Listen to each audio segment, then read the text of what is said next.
نقول بسم الله. أهلا وسهلا بيكم يا شباب. إن شاء الله هنبدأ النهاردة سيشن مع بعض، هتبقى خفيفة وإن شاء الله يبقى فيها آم، تاسكات وتطبيقات كتير احنا هنعملها مع بعض إن شاء الله.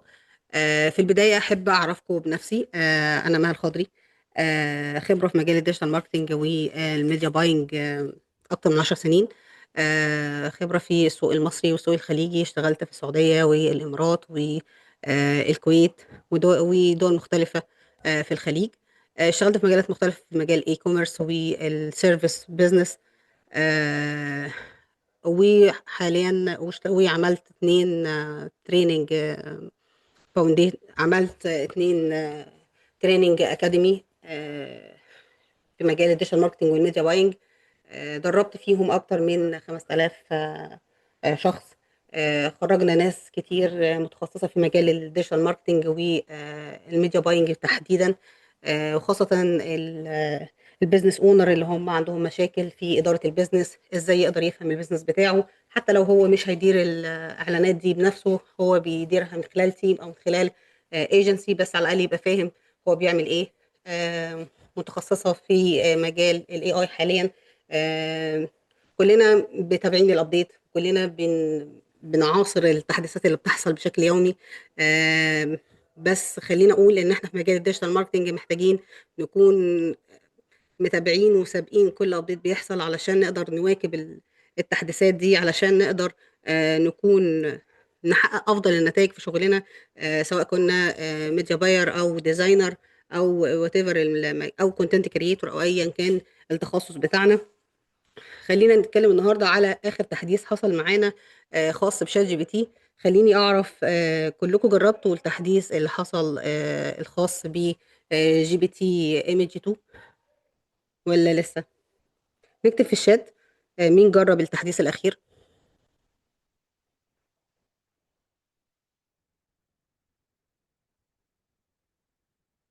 لسه، وفي ناس جربت والنتيجة طلعت سيئة.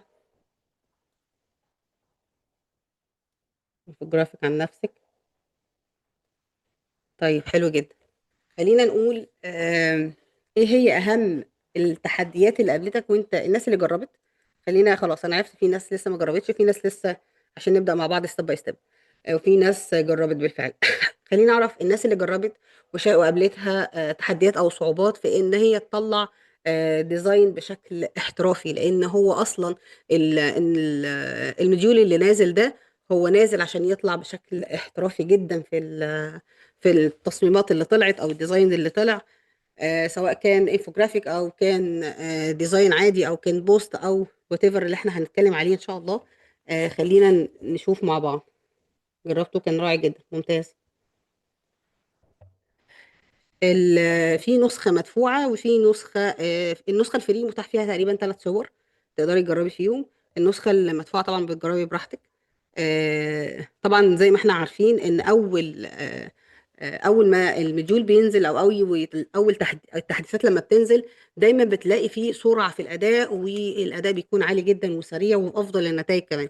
وبيبدأ تقل النتائج تدريجيا على حسب الضغط على النموذج ده او المديول اللي نزل. فبالتالي بيأثر على النتائج شوية، حتى لو التأثير ده ممكن ما يكونش تأثير في النتيجة بشكل مباشر، قد ما هو ممكن يكون آه، التأثير بيبان على سرعة الاستجابة. ممكن يكون بدل ما كان بيطلع الصورة في 3 ثواني أو في ثانيتين، بقى يتأخر شوية. فده كله على حسب الضغط على السيرفرات اللي هي خاصة بالشركات اللي بتصدر لنا الأدوات اللي احنا دايما بنجرب. احنا دورنا حاليا هم مجربين، بنجرب النماذج دي اكتر من اننا آه للاسف احنا كعرب مش بنطور، مش بنطلع حاجه جديده بنقول احنا اللي عملناها. احنا دايما منتظرين الابديت من عندهم. خلينا نشوف ايه الابديت ده الاول علشان نقدر نفهم مع بعض ايه اللي حصل واحده واحده. النموذج اللي حصل الخاص بشات جي بي تي هو عباره عن ان جي بي تي ايمج 2 عباره عن نموذج اي اي خاص بشات جي بي تي. هدفه ان هو يطلع لك التصميمات بشكل كرييتيف جدا، وتقدر تطلع بيها اشكال مختلفه. آه، لو حد ماسك يا ريت بس ما حدش يلعب في الشاشه عشان نقدر نركز.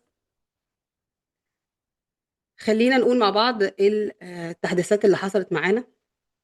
خلينا نعرف ان التحديثات دي كانت هدفها هدفها بالنسبه لنا ان احنا نقدر نحسن من مستوى الفيجوال او مستوى الديزاين اللي هيطلع، علشان نقدر نطلع بافكار كرييتيف مختلفه.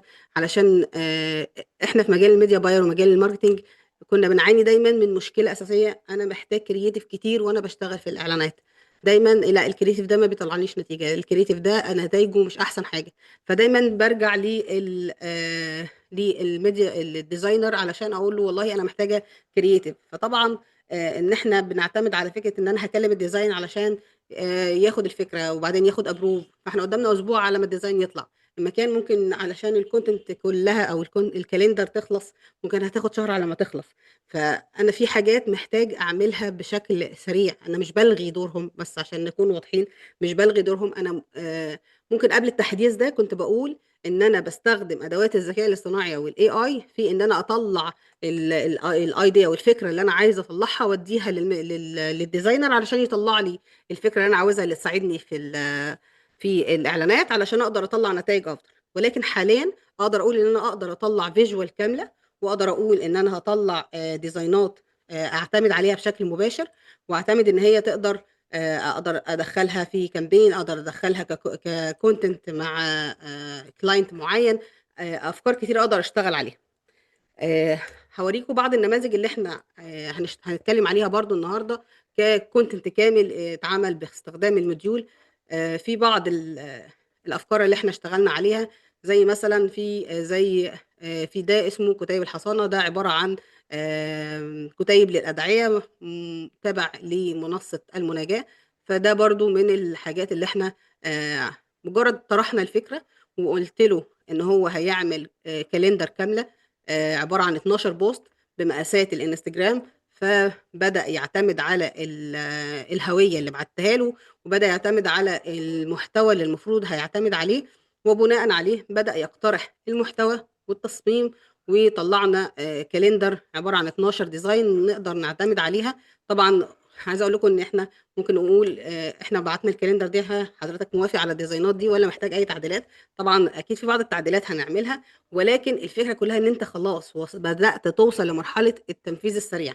هتنفذ بشكل سريع جدا، و الامور بتاعتك هتبقى شكلها كويسة وسريعة ان انت تنفذ الاوامر دي.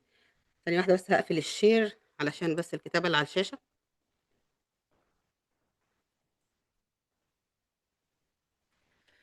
طيب، رجعنا تاني. نرجع نقول في براند تاني من البراندات اللي هي معروفة في مجال المطاعم وعالم البحار عامة والأسماك، مطعم بهيج. أنا عجبني فكرة اللوجو لأنه هيطلع لي ديزاينات مختلفة. ديزايناتها تعتمد على فكرة الأفكار الكرتونية شوية مع فكرة اللوجو مع الديزاين. اداني تصور مختلف. فالأمور فيها كانت لطيفة، مع الاحتفاظ بالهوية بتاعة اللوجو نفسه، مع ألوان البراند، مع التركيز إن المطاعم عامة دايما ما بتعتمدش على الديزاينات والكلام ده كله بشكل مباشر، لأنها بتعتمد على التصوير الناتشرال اللايف. فده برضو اعتمدنا عليه في بعض الصور. دي بس الصور اللي استخدمناها بس عشان نقدر نتكلم عليها مع بعض النهاردة. لكن في صور لايف عشان تقدر تكون واقعية وتوضح تفاصيل المنتج على طبيعته، وده تقدر توصل له. يا اما توصل بتصميمات تبقى مناسبه للبراند، او تقدر تقول والله انا عاوز التفاصيل ناتشرال خلاص قربتها بشكل طبيعي للطبيعه نفسها.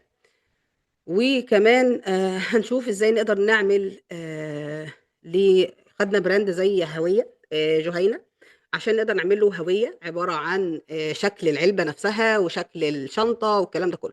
الكلام ده كله كان علشان يطلع في شهور او في اسابيع، بلاش نقول شهور عشان في اسابيع، علشان نقدر نطلع هويه كامله بايدنتيتي واضحه بالوان بتفاصيل علشان تدخل الطباعه وتدخل التفاصيل دي كلها. بس خليني اقول ان انت هيبقى دلوقتي متاح معاك البرومت علشان تقدر تشتغل بيه. ولكن ما زال برضو مش هتقدر تكون آه، قادر ان انت تعدل عليه زي ما يكون معاك البي اس دي كديزاينر. انا مش بلغي دور الديزاينر تماما، بالعكس.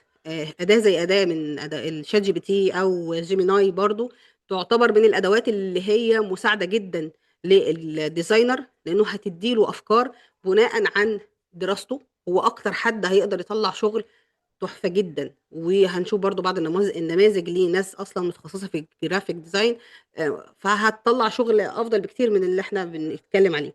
احنا بنتكلم على مايند سيت، على طريقة تفكير، ازاي تفكر اصلا عشان تطلع محتوى زي ده. ازاي تفكر علشان تقدر تطلع محتوى تقدر تعتمد عليه انك انت تنزله على السوشيال ميديا. والله ليك البراند بتاعك، ليك، انت شغال ميديا باير ومحتاج تطلع كرييتيف سريعة علشان تعمل عليها تيستنج في البراند اللي انت شغال عليه، وتاخد عليها ابروف بسرعه. كل الحاجات دي تقدر تعتمدها بشكل مباشر من خلال من خلال الاداه بتاعتنا اللي هي شات جي بي تي، من خلال ايمج 2.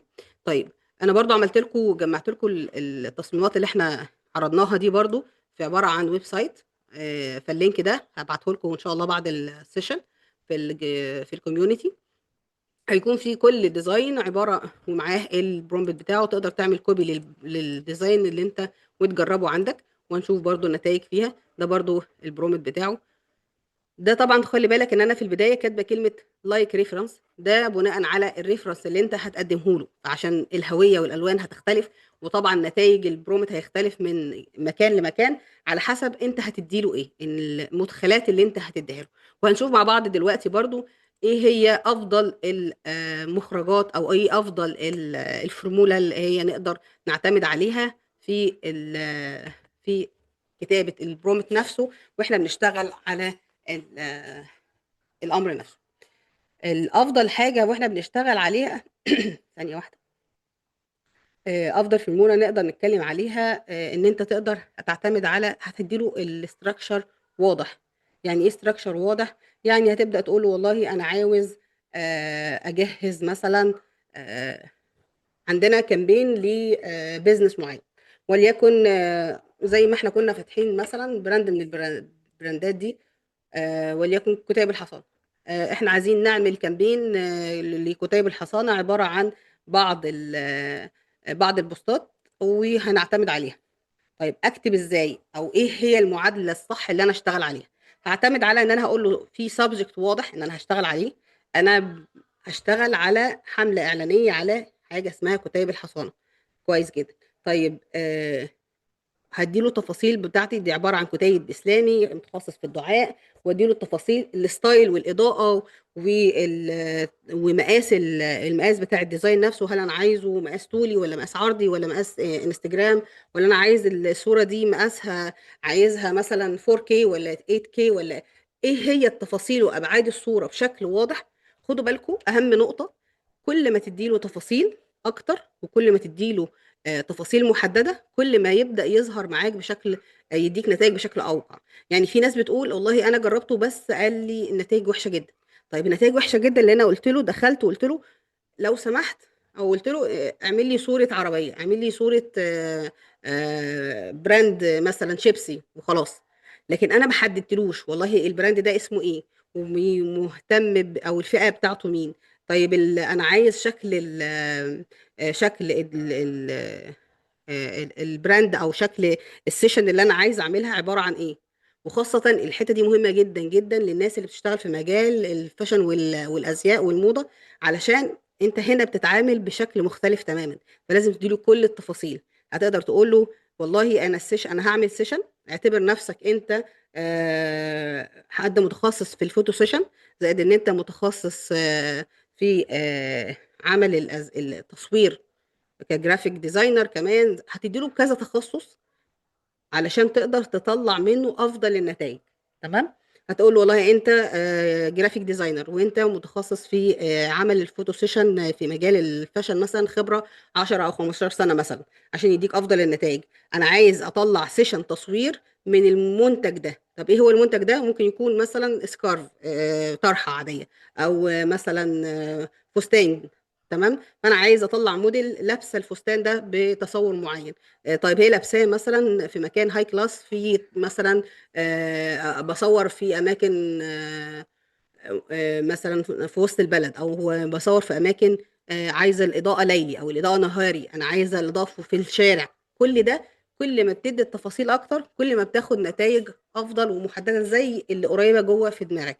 تمام. لكن لو انت اديته التفاصيل عامه، اعمل لي مثلا موديل لابسه الفستان، خلاص هو هيدي التصور اللي هو شايفه مناسب على حسب طبيعه الصوره اللي انت اديته له. تمام. فهنا لازم تخلي بالك انك تديله كل التفاصيل عشان تقدر توصل لافضل النتائج اللي انت محتاجها.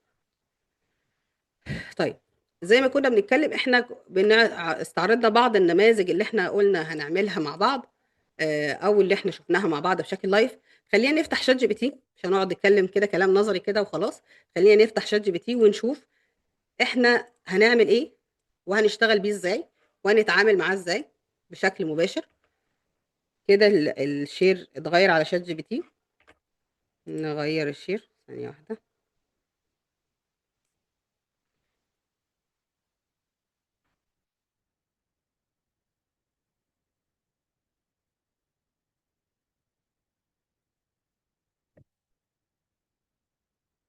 تمام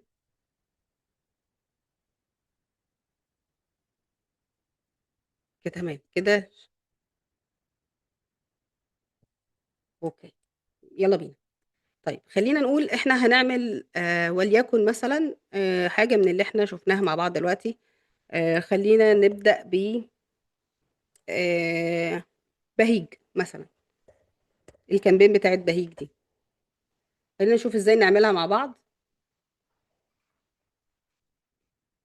طيب اول حاجة في الاول علشان تبدأ تشتغل صح، لازم تكون مجهز المعطيات بتاعتك اللي هتديها له صح. طب انا دلوقتي بشتغل على براند معين، هو هيفهم منين ان ده براند مثلا، او دي صورة، او هيجيب لي الشغل ده، او هيجيب لي التفاصيل بتاعته منين؟ هنا هاجي اقول له والله طيب هديله اول حاجة، هديله اللوجو بتاع البراند، وبعد كده هديله مثلا صورة من الهوية من الصور الموجودة او الديزاينات الموجودة، زائد كمان صورة من شكل الاكل اللي هو بينزل على البيج. كل دي كانت اختيارات عشوائية من خلال البيج.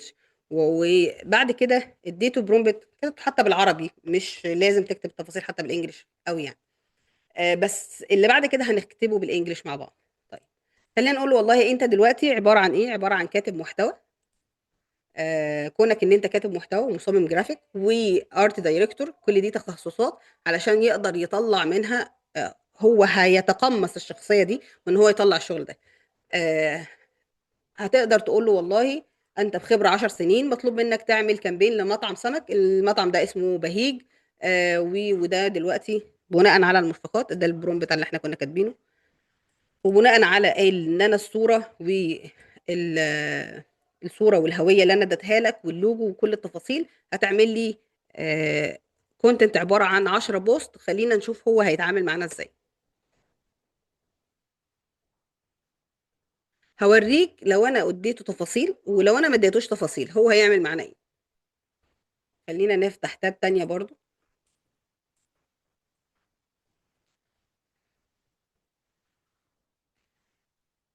دلوقتي هو بدأ يقول لي والله تمام، احنا دلوقتي هنعمل حاجة اسمها صينية علم البحار، ده بناء على ان احنا قايلين له وده اللي هي المنتج الأساسي اللي موجود عندهم. فهو دلوقتي هيوصل لنا الفكرة ده بطابع شعبي وروح مرحة، بحيث ان هو يدخل التفاصيل بناء على الديتيلز اللي احنا اديناها له.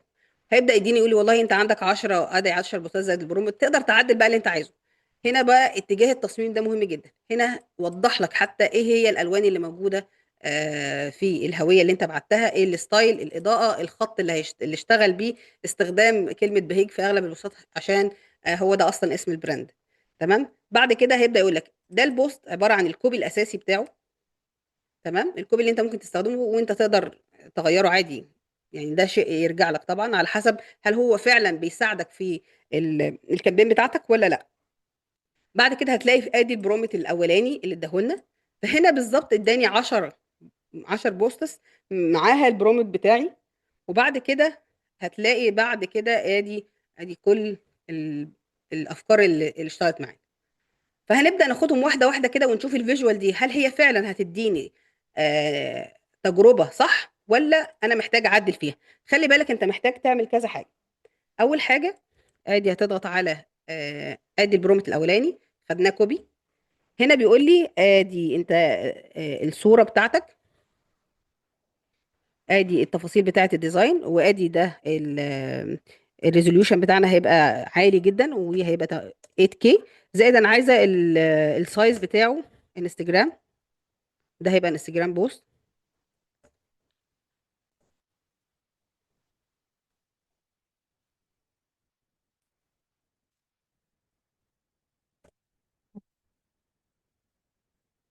خلينا نشوف هو هيطلع النتيجه بتاعتنا ازاي.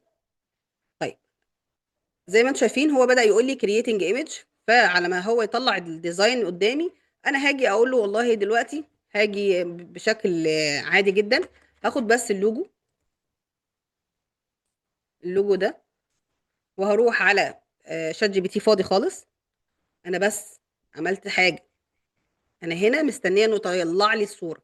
فبس علشان اختصارا للوقت وما نضيعش الوقت ان احنا نستنى انه يطلع لنا الصوره، فانا فتحت تاب تانية. قلت له انا هفتح تاب تانية في شات جي بي تي هو برضو، بس بدل ما اديله برومبت فيه تفاصيل هديله بس اللوجو، واقول له اعمل لي بوست عن مطعم بهيج.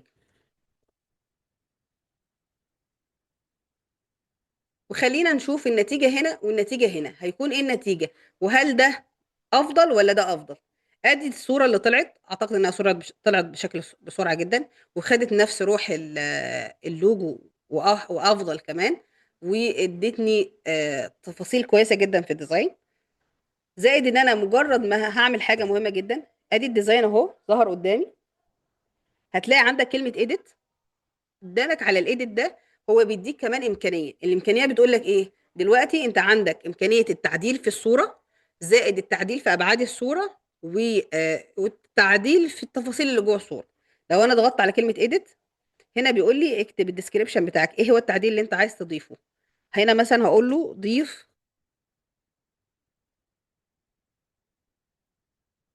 لوجو المطعم.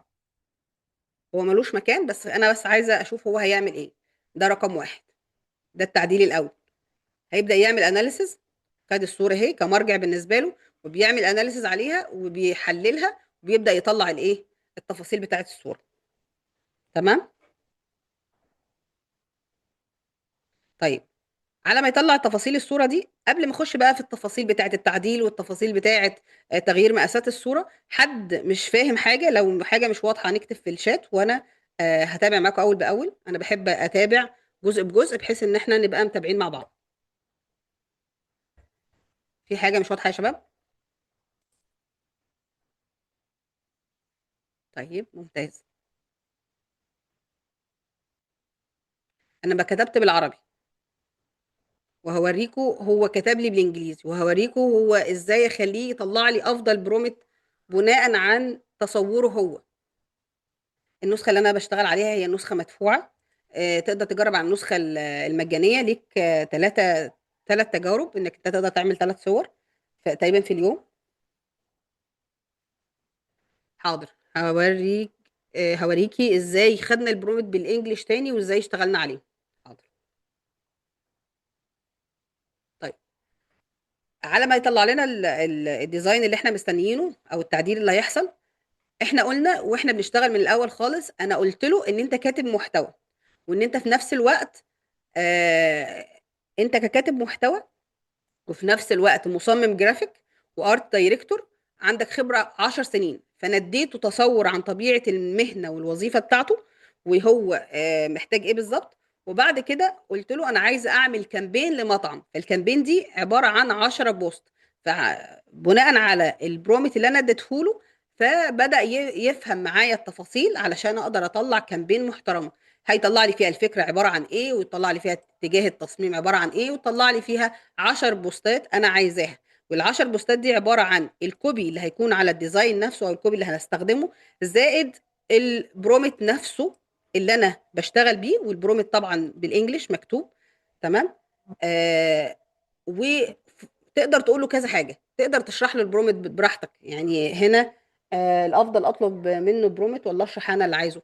انا في بداية الكامبين حددت له انا مطلوب منه ايه، وبعد كده خدت البرومت بناء على المقترح من عنده، وانا هعدل فيه زي ما انا عاوز. فقدامنا الاختيارين براحتنا. بس هي الفكره كلها انا باخد تصور منه وببدا اشتغل عليه. تمام. فاحنا كده خدنا البرومت اللي هو بالانجليزي، احنا كتبنا بالعربي عادي جدا، وبعد كده خدنا التصور بالانجلش لان ده هيفضل هيدينا افضل نتيجه. وبعد كده اقدر اكتب له حتى عادي بالعربي. بس خدنا ايه التسلسل بتاع البوستات واحده واحده، وخدنا اول واحد خدناه كوبي وضفناه هنا في شات جي بي تي، وقلنا له تمام دن، طلع لي الايه، طلع لي الصوره. بعد كده بعد ما طلعنا الصوره دخلنا على ايديت وعملنا ايديت لاضافه اللوجو. هو هنا ضاف لي اللوجو، مش اتصرف وضاف لي اللوجو بالشكل ده. هو مش وحش، هو بس كده بقت زحمه شويه. وحتى ضاف كمان اطلب الان، وكمان ضاف متوفر للتوصيل. فدي اضافه كمان هو ضافها، لان هي ما كانتش موجوده كمان في الايه. فبيجود، خلي بالكم يعني في حاجات انت بتقعد تعدل عليها عشان تطلع بافضل النتائج. واحيانا ممكن تطلع فيها كلمات فيها نقطه زياده او مش نقطه زياده، او حاجات تعديلات كده ممكن تاخدها على الناس اللي هي عندها خبره في الفوتوشوب تقدر تاخدها تعدل عليها، او الناس اللي عندها خبره في كانفا تقدر تاخدها تعدل عليها ايديتنج بسيط. فالحاجات البسيطه دي تقدر تعدلها بره او تفضل وراه لغايه ما يطلع الصوره، بس عشان ما تفقدش معالم الديزاين التفاصيل كلها. تمام. يبقى احنا كده عرفنا ازاي نطلع البرومت ونطلعه، وبعد كده ازاي نعدل عليه. ندخل بقى نشوف ازاي نتحكم في مقاس الصوره. هنا عندنا الاسبكتد ريشيو، هنا بيديني المقاسات اللي انا محتاجها. طبعا دي مقاسات السوشيال ميديا اللي بنشتغل عليها، سواء كان مقاس مربع او مقاس ستوري طولي او مقاس اللي هو اللاندسكيب. دي المقاسات كلها اللي احنا ممكن نكون محتاجينها. طب انا اقول له والله انا عايز الديزاين ده علشان هستخدمه كبوست، عايزه برده كصوره كستوري. فهيبدأ نطلع لنا الايه الديزاين بالمقاس الستوري. طيب السؤال اللي بيتقال دلوقتي، هل الديزاينات دي هل مقاسها عشوائي ولا متوافقه مع ميتا؟ هو ده اللي انا بتكلم عليه دلوقتي. احنا دلوقتي نقدر نقول له عدل لي المقاس ده كمقاس الستوري. مقاس الستوري المتعارف عليه اللي هو من 9 ل 12، ده الابعاد بتاعته. او اقدر اقول له ريسايز ذيس ايمج تو مثلا انستجرام فوتو مثلا. تمام. طيب كل الحاجات دي تقدر تتحكم فيها، او حتى تكتبها بالعربي غير لي مقاس الصوره لمقاس الانستجرام، عدل لي مقاس الصوره لمقاس اللينكد ان. انا هعملها بوست اكتب بالعربي خلاص. هي اصلا التحديث الجديد ده متاح ليك انك انت تعمل كل اللي نفسك فيه بالعربي قبل ما يكون بالانجليزي، لان هو بقى بيفهم بشكل مخيف، مش بيفهم بشكل عادي كمان. تمام. طيب هو دلوقتي بيغير المقاس وهنستناه على ما يطلع المقاس. خلينا نشوف الصوره اللي هو طلعها لنا. ده والله هي مش وحشة برضو، بس خلينا نقول ده التصور اللي هو طلعه لنا. بس يعني ايه، اعتمد على انه عمل سيرش على السوشيال ميديا وبدأ يجيب التفاصيل، ودخل بقى بما انه هو مطعم سمك بدأ يشتغل على التفاصيل دي. آه، برضو تقدروا تقولوا ايه رأيكم التصميم بالشكل ده اللي هو ان انا ما اديتوش تفاصيل، هل هو افضل ولا التصميم اللي بدأت معاه بان انا عايز اعمل كامبين بشكل منظم بافكار منظمة ببرومبت واضح بتفاصيل واضحة؟ الافضل. خلينا نقول حملة بهيج دي رقم واحد الافضل، ولا اللي هي العشوائية دي رقم اتنين الافضل؟ واحد ولا اتنين؟ المنظم. تمام. واحد.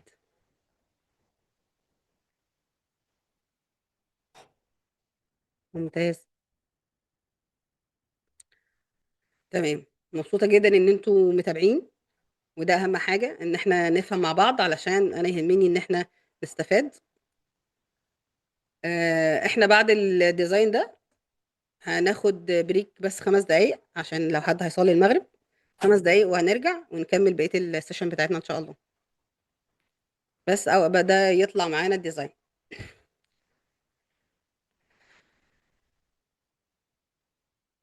طيب على ما الديزاين يطلع، وعشان هو زي ما انا قلت لكم عندنا كذا حاجة ممكن ياخد وقت.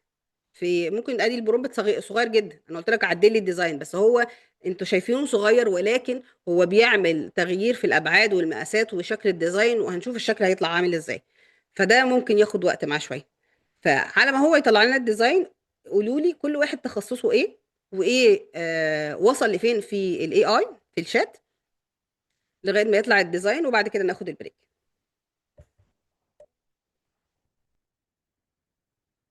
تخصصك ووصلت لفين في دراستك مع الاي اي.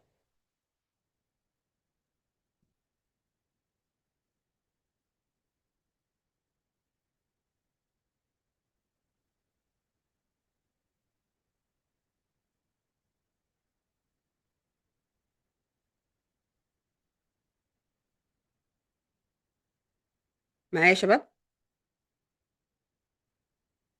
تمام. منى اعلام القاهره، تخصص علاقات عامه. اهلا بيك يا منى. معايش كتابه مقالات متوافقه مع معايير السيو. ممتاز جدا.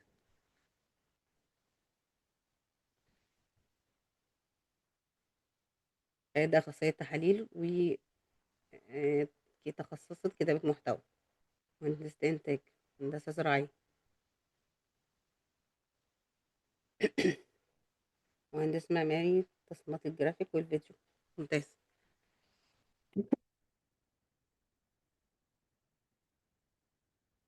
جيرمين، بس ميديا باير. ميديا ماركتنج بلان. ممتاز جدا.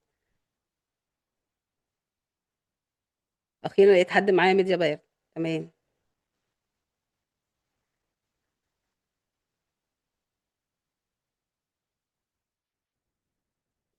تمام.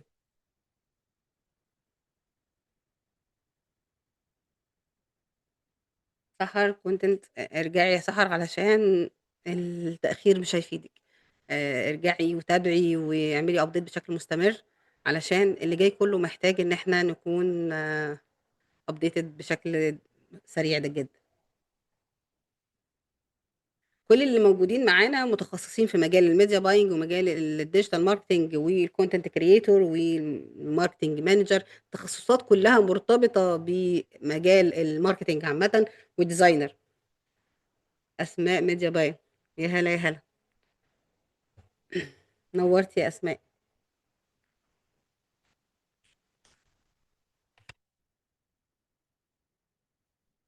شيماء فيوس أوفر. تمام. كل البرومت اللي احنا اشتغلنا عليه، كل البرومت، الحاجات دي كلها هبعتها لكم ان شاء الله. كده كده الريكورد هيكون مسجل ان شاء الله، تنزل على قناة اليوتيوب. هبعت لكم اللينك بعد السيشن ان شاء الله.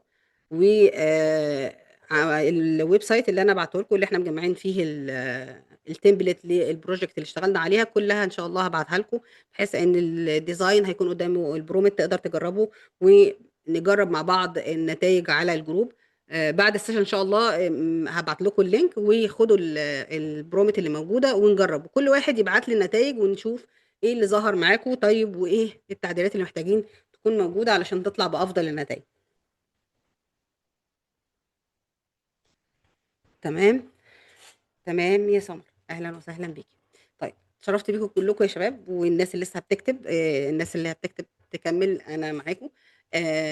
ادي الصوره اللي احنا كنا بنتكلم عليها، ادي تغيير المقاس بتاعنا، ادي طلع بالمقاس اللي هو الستوري. واقدر اغير بقى الديزاينات على المقاسات اللي انا عاوزاها عادي جدا. زائد ان انا لو عندي اي ديزاين تاني مختلف اقدر اقوله، بس ده المتعارف عليه على مجال السوشيال ميديا عامه، سواء كان سكوير او المقاس الخاص بالستوري او الانستجرام والفيسبوك وسناب شات، كلهم يقدروا يشتغلوا على هذا المقاس.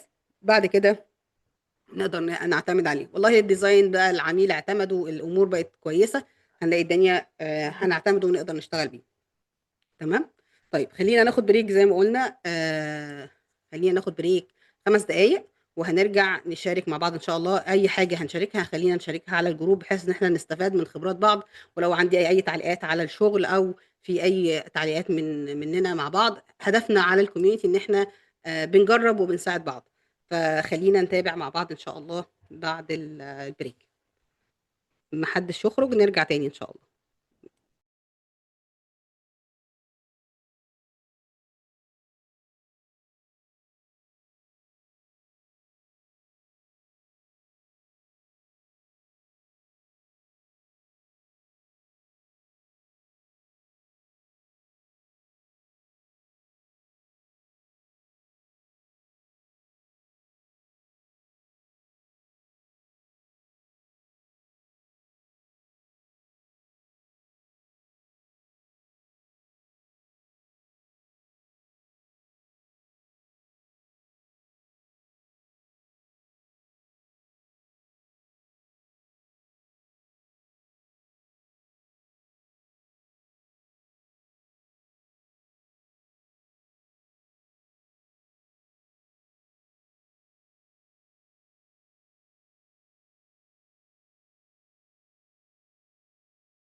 ودي يا شباب.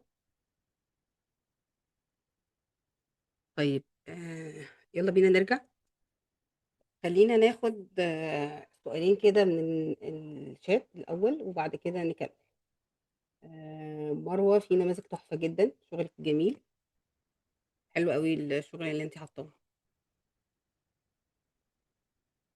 آه، خلينا نشوف برضو باشمهندسة نادية، عملت الهوية بتاعتها بس طلعت مش أحسن حاجة. خلينا نشوف برضو ازاي نقدر نعمل الهوية بتاعتنا. هنشوف الحاجات دي مع بعض إن شاء الله. في سؤال تاني، باشمهندسة علياء بتسأل سؤال حلو جدا، هو خاص بالماركتينج تحديدا. بان احنا قلنا له هل الصينيه اللي هو عرضها معانا في الشات ده، او عرضها معانا في الصوره اللي طلعت، او الديزاين اللي ظهر ده، هل الصينيه دي هل هي صينيه حقيقيه ولا هو جاب صوره منين بالظبط؟ خلينا نرجع نشوف المعطيات اللي احنا مديناها له. طبعا ادينا له صوره فيها صينيه حقيقيه من المنتجات اللي هي متاحه في المطعم نفسه، فهو لقى فيه اكتر من صينيه موجوده. هو عمل ميكس بقى واعتمد على تنوع المنتجات بشكل يبقى بارز جدا في الصورة علشان يعرضها بالشكل ده. طيب هل هي دي الصينية المتاحة فعليا؟ طبعا مش، لا. بس احنا نقدر نقول له نعدله ونقول له والله خد الريفرنس ده واعتمد عليه بشكل مباشر. نقدر نعدل بشكل مباشر شكل الصينية نفسها. تمام. طيب ما تقلقيش، لو حد فاته اي جزء احنا كده كده بنتكلم في اكتر من فكرة، فهنعيد كلام كتير واحنا بنشتغل. في نفس الوقت هنوضح التفاصيل، والمحاضرة ان شاء الله هتبقى موجودة على اليوتيوب. هبعت لكم اللينك ان شاء الله بعد ما تترفع بإذن الله. ممتاز جدا. باشمهندس سامح، ممتاز. العفو. طيب خلينا انا بحب نمشي الامور واحده واحده بحيث ان احنا نطلع فاهمين بشكل مبسط والدنيا واضحه جدا معانا. ده احنا جربنا اول ديزاين بنفس الفكره. طيب ايه رايكم لو انا اديتكم ديزاين بتاع برومبت من اللي احنا طلعناه مع بعض دلوقتي؟ يعني انا مثلا هبعت لكم دلوقتي البرومبت ده. انا عايزاكم تجربوه عندكم لو فاتحين شات جي بي تي سواء العادي او المدفوع. انا عايزه بس اشوف التجربه لو انا ما اديتلوش اي ريفرنس، ايه النتيجه اللي هتطلع. عايزه اشوف النتيجه الخاصه بكل واحد فيكم هتطلع شكلها عامل ازاي، والنتيجة اللي انا هطلعها في نفس الشات ده هتبقى شكلها عامل ازاي. خلينا نجرب مع بعض، والنتيجة ابعتوها على الجروب بتاع الواتساب بتاع الكوميونتي، بحيث ان احنا ايه نشوف كل حاجة هناك. تمام. طيب ادي بعت لكم البرومت على الواتس. نجربه على شات جي بي تي عندك، زي ما قلت سواء مدفوع او مجاني مش مشكله. انا ما يهمنيش، مش فارقه معايا النتيجه، انا عايزه اشوف تنوع النتائج اللي هتطلع مع النتيجه اللي انا هطلعها هنا. وانا هديله برضو نفس البرومت، بس انا مدياله معطيات وهو فاهم من اللي انا قايله له. فعايزين نشوف النتيجه هتطلع شكلها عامل ازاي. اللي يخلص يبعت على الواتساب على طول.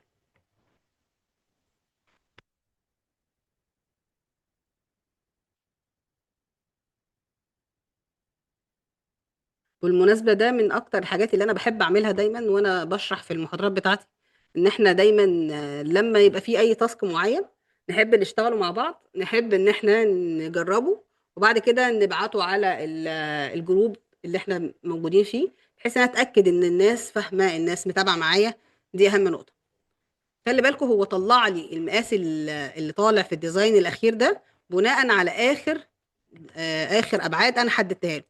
فبناء عليه هو طلع لي مقاس الستوري، واقدر اقول له برضو هنا عدل لي المقاس ده خليه هو مقاس مثلا السكوير، المقاس المربع، عشان التفاصيل بتاعته تبقى واضحه وتبقى الامور ايه واضحه معانا. تمام.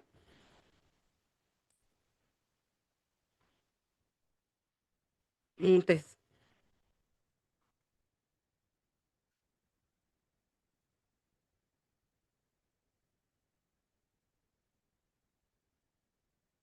دكتور مروه طلعت النتيجه. هو طلع عندها عباره عن طبق سي فود او طبق اسماك عادي جدا. تمام.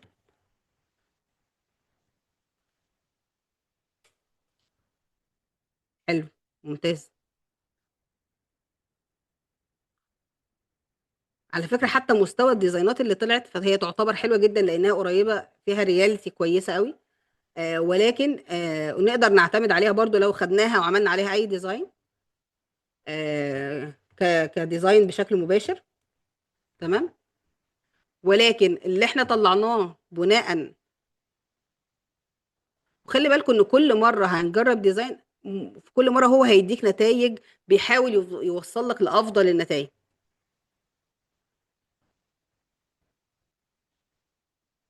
بالظبط. الصور هنا هو اوريدي قريب من الرياليتي علشان تقدر تدخل تنفع زي ما قلنا، او دكتور مروه قالت انها ممكن تنفع للمنيو مثلا او الكلام ده كله.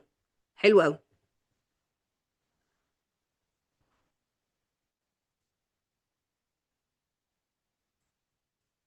الاسئله بتاعتكم هتكلم عليها بس بعد ما نخلص الجزئيه دي. كده احنا جوعنا كلنا. حلو قوي. جميل. طيب، زي ما انتم شايفين في فرق ما بين الديزاين لما انا اكون مدياله ديتيلز وتفاصيل واضحه ولوجو والوان وهويه وكل الديتيلز علشان اقدر اوصل للمستوى اللي احنا شايفينه ده. تمام. لو قعدنا نطبق الكلام ده كله على معظم البوصص اللي نزلت اللي جات معانا هنا هتبقى مختلفة.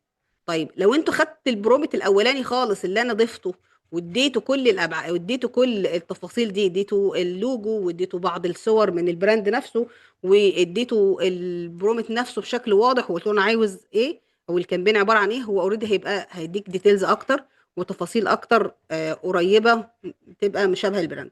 انا عاجبني اصلا مستوى الصور اللي طلعت، مستوى حلو جدا. طيب حلو قوي. عندنا هنا 10 بوستس، وخدوا بالكم ان البرومت دي هتبقى مختلفة عن البرومت اللي انا عملتها قبل السيشن علشان اوريها لكم كنماذج. فانتوا هيبقى عندكم مجموعة برومت كتير تقدروا تجربوا عليها. الفكرة كلها مش تحاول انك تلم مجموعة اوامر الناس كلها بتبعتها او الناس بتشاركها. لو انت مش هتستفاد من البرومت ده بشكل واضح ملوش لازمة انك تاخده. لو انت مش محتاجه او عاوز تفهم هو الكونسبت بتاعه او المايند سيت لطريقة الكتابة بتاعة البرومت ده اتكتبت ازاي، هو ده الاهم. مش مهم ان انت تاخده تجربه وخلاص. مع كلنا هناخد صورة واقول له اعمل لي واحدة زيها. ما كلنا هناخد صورة واقول له طيب طلع لي زيها بالظبط، هقدر اطلعها خلاص بقيت اكبر بكل سهولة. تمام. لكن كل ده طول ما انت مش عارف انت بتكتب ازاي او بتطلع او المايند سيت لطريقة الكامبين تطلعها ازاي، هو ده الاساس. لو هنتكلم على الاي اي من هنا لبكره هنلاقي عندنا حاجات كتير سواء كان في الصوت او في الصوره او في الفيديو. التحديثات بقت كتيره جدا وسريعه. فان شاء الله هبقى اشارك معاكم نماذج من الحاجات اللي احنا اشتغلنا عليها والاعمال اللي احنا عملناها سواء صوت او ليبسينج او الكلام ده كله. هبقى اشاركه معاكم على الجروب وهحب اخد رايكم ان شاء الله ونشارك فيه مع بعض. تمام. طيب كفايه على بهيك كده، خلينا نشوف حاجه كمان. خلينا نشوف مثلا ثانية واحدة كده. خلينا نشوف مثلا جهينة. خلينا نشوف جهينة لأن جهينة كان عبارة عن هوية بشكل مختلف مش مجرد بوست للفيسبوك.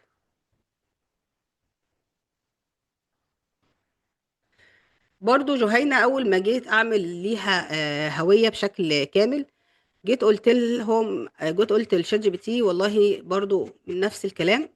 آه، كان في براند معين كان عامل هوية وبعد كده أنا بدأت أقول له والله بص أنا عايز أعمل هوية بشكل بسيط خالص أهو. عايز أعمل هوية لشركة ألبان جهينة بشكل جديد مناسب للهوية. عشان بس برضو أنا هنا حددت له أنا عايز إيه. ممكن نشوف إن الأمر هنا بسيط حلو، ولكن الأمر هنا بيعتمد على كذا حاجة. بيعتمد على نموذج انا اديته له قبل كده، وبعد كده قلت له اعمل هويه لشركه البان جهينه بشكل مناسب ومعتمد على اللون الابيض والازرق واللبني. فبعد كده هيعتمد على الهويه بتاعت جهينه بحيث ان هو يركز على 3 حاجات. ان هو يكون جديد ويوضح ان هو نظيف، بمعنى ان هو طبيعي جدا. فهيعتمد على التصور، هيبدأ يديني تصور معين عباره عن الاحساس بالنظافه والثقه نفسها، اللي هو عباره عن الالوان اللي انا اديتهم له عشان يقدر يطلع الوان مناسبه. على فكره يعني الفكره كلها انك تبقى فاهم اللي طالع ده طالع بناء على ايه. افهم حتى لو انت مش فاهم، اقرا العناصر اللي هو اديها لك علشان تفهم، علشان اللي انت هتطلعه بعد كده تبقى مطلعه وانت بتفهم، مطلعه بشكل افضل، كاتب العناصر اللي انت عايزها. يعني انا لو قبل ما اشوف هو عمل ايه كان ممكن اقول له والله اللوجو خليه بسيط، طب استخدم فيه اللون الوايت، واعمل اللايت ميلك بلو جريدينت. فهديله تفاصيل اكتر. العناصر اللي هو بديها لي دي بقت حلوه جدا بالنسبه لي عشان تديني تفاصيل كمان. بعد كده اداني باليتة الالوان. الناس اللي هي شغاله في الديزاين عارفه الكالر باليت والدرجات اللي هو بيديها لك والاكواد اللي هو بيديها لك. بعد كده نوع الفونت اللي هيشتغل عليه. وبعد كده المود بورد، التصور بتاع التصميم نفسه هيبقى عباره عن ايه. ففي حاجه الناس اللي هي كتاب محتوى كونتنت كريتور فاهمين كويس جدا يعني ايه مود بورد، ويعني ايه ان هو يجهز المشاهد بتاعه التصور اللي هيشتغل عليها. والله المشهد ده يبقى شكله عامل ازاي، عباره عن لبن بيتسكب كده ومنتجات البان حواليه وفي خلفيات موجوده، وهو ده اللي هيبدا يعمله في التصور. وكمان الهويه عباره عن ايه. الهويه عباره عن الناس اللي عارفه اي براند موجود فيه هويه بصريه. الهويه البصريه نفسها عباره عن ايه؟ عباره عن كارت مثلا، عباره عن باكج العلبه نفسها اللي بتاعه المنتج، او التغليف بتاع المنتج ده هيبقى عباره عن ايه او شكله ايه بالظبط. الكارت البيزنس بتاعه، الشوبينج، الشنطه نفسها هتبقى شكلها عامل ازاي. لو في ابلكيشن للموبايل، لو في اي دي للموظفين، على في مج، في قلم، في ورق خاص بالشركه، كل ده يندرج تحت هويه الشركه. فانت لو اديته تفاصيل اكتر هيقدر يطلع لك انت عاوز شكل الهويه دي عامل ازاي. ده مش معناه انك انت هتقدر تقول خلاص انا الهويه بتاعتي اكتملت، لا بالعكس، انا ده تصور اقدر اقول له والله هدي لي الجرافيك ديزاينر اعمل لي التصور ده علشان اقدر اعمله باكينج واخد ابعاده ومقاساته. بالرغم ان انا متاكده ان مع التحديثات اللي بتحصل دي ان جزء الباكينج، جزء التغليف، وجزء المقاسات بتاعه الديزاين، والمقاسات تبقى جاهزه على الطباعه في المطابع والكلام ده كله هيتغير ويبقى جاهز ان احنا ناخده منه بشكل مباشر على شكل ملف بي دي اف نروح نطبعه بشكل مباشر. وده كله هيظهر. بعد كل التفاصيل اللي كتبها دي كمان عمل لي البرومبت جاهز بقى بشكل. ده البرومبت بعد ما انا اديته اديت له التفاصيل دي كلها وهو اداني الديتيلز دي. قال لي ده خلاص خدي الامر بتاعك ده كوبي، وبعد كده جرب تروح تعمل له كوبي في شات جي بي تي وشوف النتيجة هتحصل ايه. هنا هنشوف النتيجة وبرضه هشارك معاكم الامر ده عندكم واحنا بنطلع نشوف النتائج مع بعض. جربوا برضه معاكم شوفوا النتيجة عندك هتطلع عاملة ازاي مع النتيجة اللي هتطلع معايا.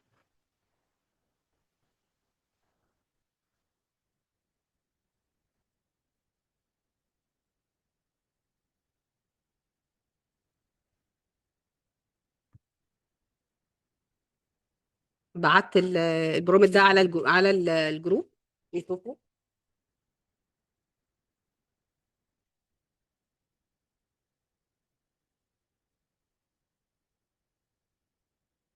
زي ما انتم شايفين على حسب التفاصيل او الديتيلز اللي في الديزاين هو بياخد وقت.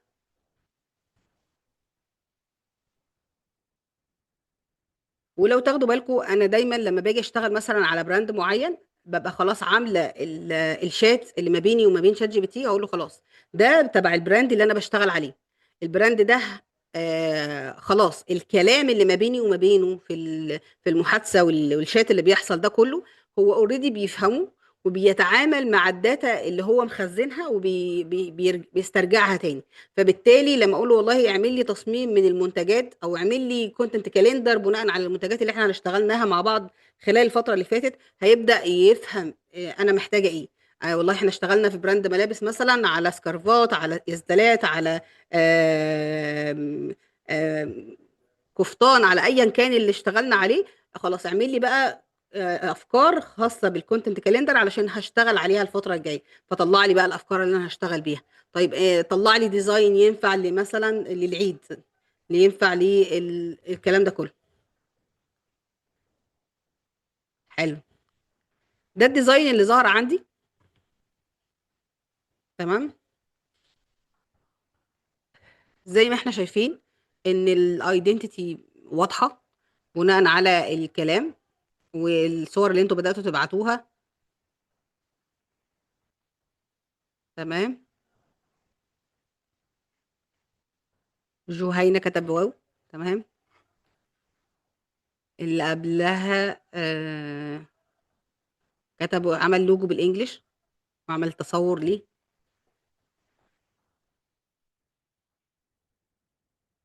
حلو. بدأنا نطلع افكار حلوة.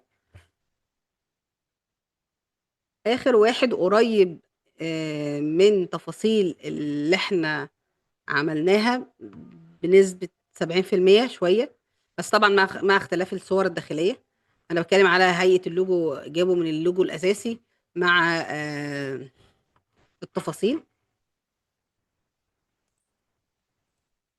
زي ما انتم شايفين هو عمل اللوجو وعمل شكل العبوة وعمل الكارد وعمل الشنطة وعمل ادي لو في ابلكيشن، وكذلك الايه الهوية بتاعة الناس. اه الأسئلة في الآخر إن شاء الله.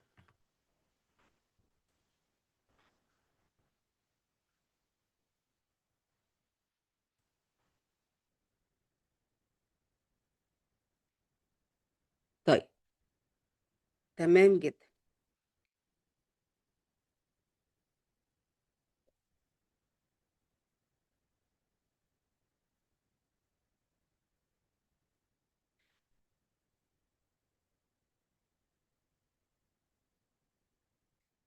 تمام يا شباب. طيب. عندنا افكار كتير ممكن نتكلم عليها. هنتكلم عن فكره برضو كامبين لجهينه، برضو نفس الفكره. لا خلاص احنا عرفنا الكونسبت اللي بنشتغل عليه وبنتكلم فيه. الفكره كلها انك انت تبقى فاهم انت هتديله برومبت او معطيات ازاي. لازم تبقى فاهم سواء كان عربي او انجليزي. خلاص زي ما احنا قلنا هو بقى بيفهم الاثنين.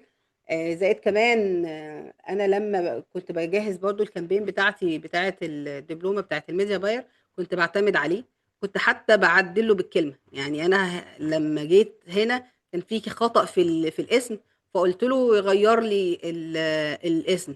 حتى كان في خطأ في كان في نقط زياده، خدته على الكانفا وعدلت. وبعد كده رجعته تاني فعملت تعديلات على كانفا الاول ورجعته له تاني علشان اقدر اظبط المقاسات ما تطلعش بشكل مش واضح. وانا شايف ان هو بقى عامل مساعد جدا جدا في ان انت تقدر تعتمد عليه في شغلك. انا عن نفسي بقيت دلوقتي بعتمد عليه في التصميمات اللي انا طلعتها اخر فترة. كلها بتعتمد عليه بشكل كبير جدا. سواء كان خلال الاعلانات بتاعت الكورسات اللي انا بقدمها او اعلانات مثلا، او حتى بوستس عادية او اي خبر انا بشتغل عليه او ابديت جديد. معظم الحاجات دي وخلي بالكم قاعدين حتى بوريكم في هنا برضو في تغيير في الملامح هو شغال عليها برضو، وانا حاولت اعدلها وفضلت وراه. خدي بالكم ان في تعديلات كتير. لما بتبدا تديله صوره بتبدا تقول والله لا اشتغل لي على الصوره دي، طب في خطأ في الصوره دي عدلها لي. فانت بتمشي وراه واحده واحده وتبدا تقول له التعديل ده، تبدا تعمل ايديت وتعدل الخطوات اللي بتحصل فيه علشان لغايه ما توصل للشكل اللي انت شايفه. هو ده الشكل المناسب اللي انت تقدر تعتمد عليه في شغلك، وتعتمد على انك انت تقدر تعتمده وتقول والله انا خلاص هقدر اعمله ببلش وابروفد مني انا كديزاينر، او من الكلاينت بتاعك انك انت انه يقدر تقدر تستخدمه. تمام. تمام يا شباب. طيب. خلينا نشوف برضو. كان في حد بيسأل. خلينا نعمل حاجة كده لايف مع بعض. بما ان هو شات جي بي تي انا بتكلم معاه، فخلينا اقول له كده اعمل انفوجرافيك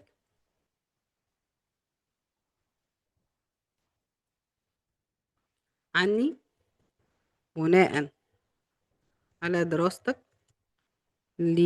لشخصيتي وتخصصاتي وخبراتي. انا برضو مدياله بعض الكلمات اللي هو بناء عليها هيقدر يفهم هو يعمل ايه. و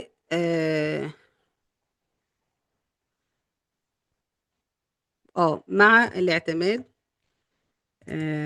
على الهوية المرفقة، كله عادي اهو، عربي اهو بشكل بسيط. هديله اي صورة او اي ديزاين عندي مثلا، فانا مثلا عايز اعتمد على الهوية دي واستخدام نفس الصورة الشخصية الموجودة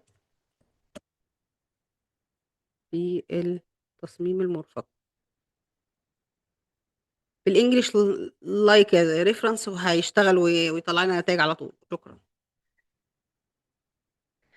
خلينا نشوف هيدينا ازاي. هنا برضو تقدر تديله صورتك الشخصية على طول. آه، هو هيبدأ طبعا هو هيديني بناء على الحاجات اللي هو عارفها عني مبدئيا، الاكسبيرينس والسناب شوت كده من بعض الديتيلز اللي هو عارفها عني. وبعد كده هيبدأ يجهز ده التفاصيل والايكون جريد اللي هيشتغلها، وادي البرومبت بدأ يكتبه. وهنا ده قال لي ده الديزاين دايركشن، هيخلي الديزاين شكله عامل ازاي علشان يبدأ واضح معايا. وبعد كده هنبدأ ناخد الديزاين كوبي ونقول له جو. هيطلع لي الديزاين بمقاس مربع 1:1، برضو لان دي اخر الابعاد اللي اشتغلنا عليها. طبعا البرومت ده تقدر ممكن ابعته لكم تشتغلوا عليه، بس يفضل لو انت عندك شات جي بي تي خاص بيك خليه هو يديك المقترحات بناء على اللي يعرفه عنك، ده هيبقى كويس جدا. او انك انت تديله نبذه واضحه عنك مكتوبه بكل التفاصيل بتاعتك، وتديله البرومبت بشكل واضح وتعدل بقى في التفاصيل اللي مكتوبه. هتعدل في الاسم وفي الاباوت، هنا ادي السكيلز، كل الديتيلز دي السكشن دي كلها. خلينا نشوف هو هيطلعه شكله عامل ازاي، وبعد كده نبدا نشوف. والديزاين اليمنت هنا برضو خلينا نشوف، هو لسه ما طلعش.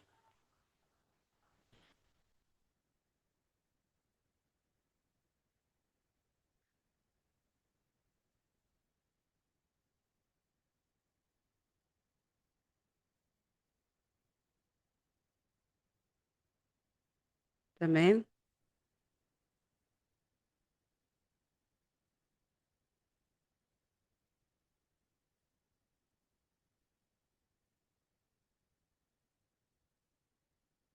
جميل جدا. حلو قوي.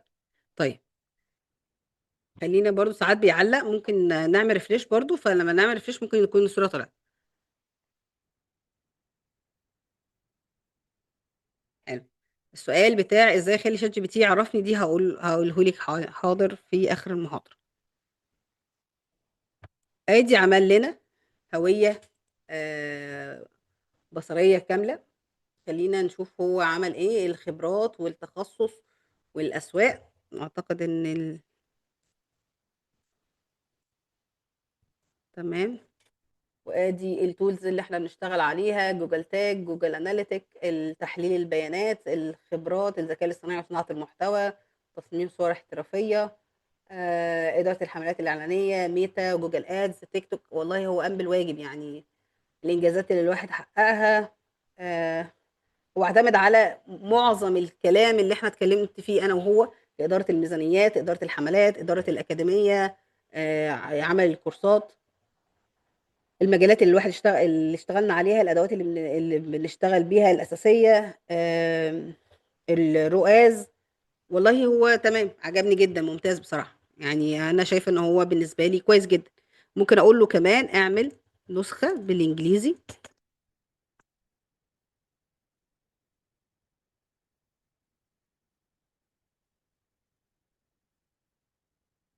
والله احنا ممكن كمان نقدر نخليه يعمل سي في بالشكل المطلوب، او بالصيغه اللي هي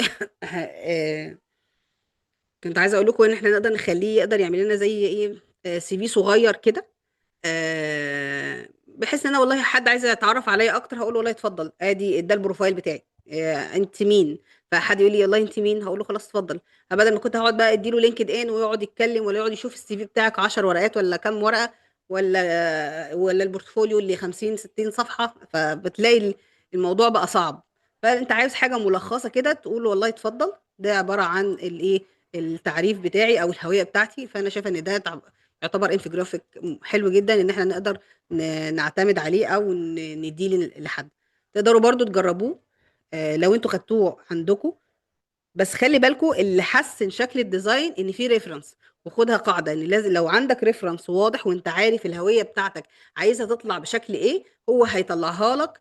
او هتطلع بسرعه، مش هتعدل فيها كتير. دي الميزه يعني. ده اللي احنا طلعناه، بعتناه برضو على الجروب. وده البرومت برضو، عشان لو حد هياخده هيعدل فيه. هتعدلوا في الاسم طبعا والتفاصيل اللي مكتوبة والريفرنس اللي انتوا عايزين تستخدموه. لو عندكم حاجة جاهزة جربوا، وبرضو نشارك النتيجة مع بعض. طب هيطلع معانا النتيجة بالانجليزي ونشوف. طيب، خلينا في سؤال مهم جدا. هيفا كانت بتسأل ازاي اخلي شات جي بي تي يعرفني، لان كل مرة بديله المعلومات و ما بيديلوش نفس النتيجة. عندنا تحت في شات جي بي تي عندنا حاجة اسمها السيتنج. في السيتنج هنا في حاجة اسمها بيرسونلايز. اه، هنا ببدأ اقول له الاستراكشر بتاعتك، انت مين. انا ببدأ اقول له ان انت ميديا باير وخبرة. انا تخصصي انا اديته بعض الداتا. انا ما غيرتش الداتا دي، بس في نفس الوقت هو اوريدي بيخزن في ميموري عنده. بيمانج الداتا اللي انت بيمانج الداتا اللي انت بتشتغل عليها. زائد ان انت طول الوقت، انا طول الوقت بديله داتا خاصه بيا، بمعنى ان انا بقول والله انا خبرتي كذا. انا طبعا بحاول اظبط البروفايلات بتاعتي، بحاول اظبط السي في، بظبط الكورسات. فهو اوريدي خلاص عندي محتوى موجود. وفي نفس الوقت انت مديله ستراكشر هو هيعتمد عليه، اسمك اللي هو اوريدي خلاص عرفه. الخبره بتاعتك هو خلاص عارف ان انت خبرتك 10 سنين. زائد اللينكد ان بتاعي بديله اللينك، فهو بيعرف يقرا الهويه بيعرف يقراها بشكل سريع. مش في مواقع تانية هو ما بيقراهاش، بس هو بيعرف يخش يعمل سكاننج للداتا. فالدنيا دي كلها هو اوريدي تمام معاه. فبتبدأ الداتا تظبط معاك واحده واحده. والمحتوى اللي انت بتشتغل عليه يعني حاول دايما يكون ليك الاكونت اللي تقدر تشتغل من خلاله، اللي تعمله بناء على المعلومات السي في بتاعتي. جميل. حلو جدا. ممتاز يا ميادة، طلع تحفة وشكله شيك جدا.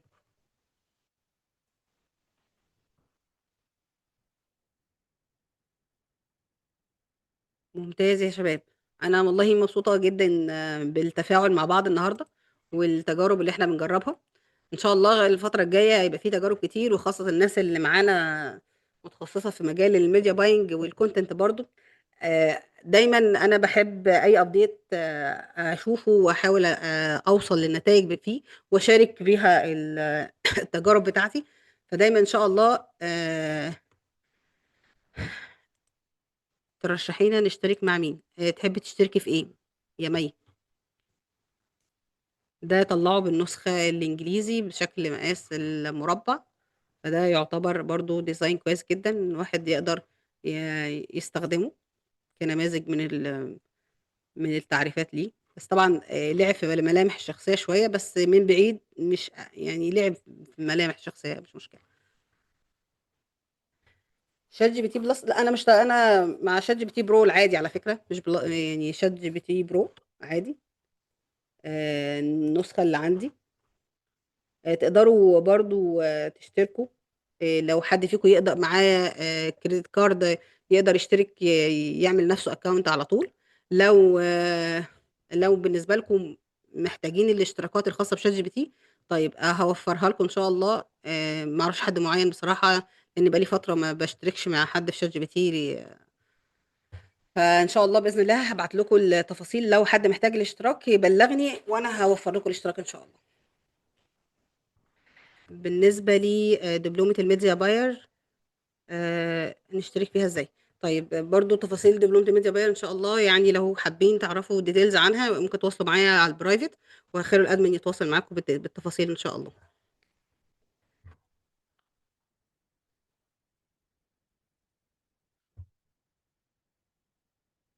تمام يا شباب، شكرا جدا يا مي.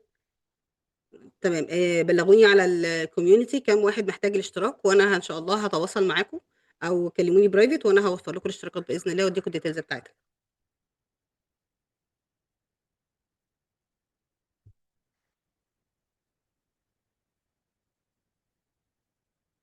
بالنسبة لمستوى شات جي بي تي أعلى من جيميناي، هو حاليا بقى أقوى من جيميناي. بس خلينا نشوف التحديثات اللي هتحصل، لأن خلال الفترة الجاية عندنا تحديثات هتكون من جيميناي أكيد، وهيكون عندنا تحديثات من كلود، وعندنا تحديثات من مانوس. التلاتة دول خلاص يعني أقوياء جدا، وأعتقد إن أنا بعتمد عليهم في شغلي بشكل مستمر. ان شاء الله الحاجات دي كلها برضو استخدام مانوس واستخدام كلود ان شاء الله هنتكلم عليه في الدبلومه باذن الله. فان شاء الله يعني هيكون عندنا تفاصيل كتير هنشتغل عليها باذن الله. انا سعيده جدا بوجودي معاكم النهارده يا شباب، ولو حد عنده اي استفسار انا معاكم. ناخد معانا استفسار 10 دقائق وكده ان شاء الله محاضره النهارده هتخلص باذن الله، وان شاء الله في محاضرات كتير جايه باذن الله الفتره اللي جايه. ممتاز جدا. السلام بالنسبة عليكم. للفيديوهات، هنعمل إن شاء الله سيشن خاصة بأهم الأدوات الخاصة بالفيديوهات، هنتكلم عليها إن شاء الله بشكل منفصل بإذن الله. شكرا جزيلا لحضرتك. كان في حد فتح المايك؟ اتفضل العمر. تمام تمام. لا شكرا. العفو، شكرا جدا. بس. ان شاء الله المحاضرات بتاعتنا او الكورسات اللي هنقدمها ان شاء الله هتكون تابعه ليا بشكل مباشر. هيكون تبع مها اكاديمي، مها الخضري اكاديمي. فان شاء الله اي تفاصيل تقدروا تواصلوا معايا بشكل مباشر على الارقام الخاصه بيا. هبعتها لكم ان شاء الله على الجروب بعد السيشن. والمحاضره باذن الله هتكون مسجله، هتترفع على اليوتيوب، هبعتها لكم باذن الله. وكذلك اللينكات اللي اتكلمنا عليها والاوامر اللي اشتغلنا عليها. شرفت جدا بيكم، واشوفكم في محاضرات جايه ان شاء الله خلال الفتره اللي جايه بشكل قريب جدا باذن الله. شكرا جزيلا ليكم، والسلام عليكم.